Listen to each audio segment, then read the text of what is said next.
লোহিত সাগরে Harry Truman নামের মার্কিন যুদ্ধবিমানবাহী রণতরীতে ক্ষেপণাস্ত্র এবং ড্রোন হামলা চালানোর দাবি করেছে ইয়েমেনের হুথি বিদ্রোহীরা।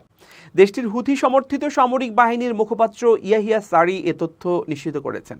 খবর তাসের। ইয়াহিয়া সারির বরাত দিয়ে দেশটির গণমাধ্যম আল মাসিরাহ টিভি জানিয়েছে, লোহিত সাগরের উত্তরাঞ্চলে হ্যারি ট্রুম্যান বিমানবাহী রণতরীকে লক্ষ্য করে সামরিক অভিযান চালিয়েছে হুথিরা। হামলায় তারা 2টি ক্রুজ মিসাইল এবং 4টি ড্রোন ব্যবহার করেছেন।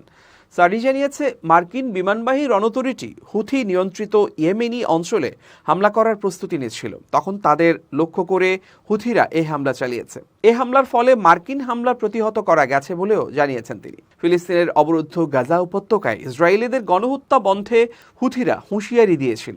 ফিলিস্তিনের স্বাধীনতাকামী সশস্ত্র সংগঠন হামাসের বিরুদ্ধে ইসরায়েলের সামরিক অভিযান বন্ধ না করা পর্যন্ত ইহুদি রাষ্ট্রের সঙ্গে যুক্ত জাহাজগুলোকে লোহিত সাগর এবং বাব এল মান্দেব প্রণালীর মধ্য দিয়ে যেতে দেয়া হবে না। ফিলিস্তিনের ওপর বর্বরতার প্রতিবাদে তারা ইসরায়েলি ভূখণ্ডের পাশাপাশি লোহিত সাগরে ইসরায়েলি জাহাজেও হামলা চালাচ্ছে।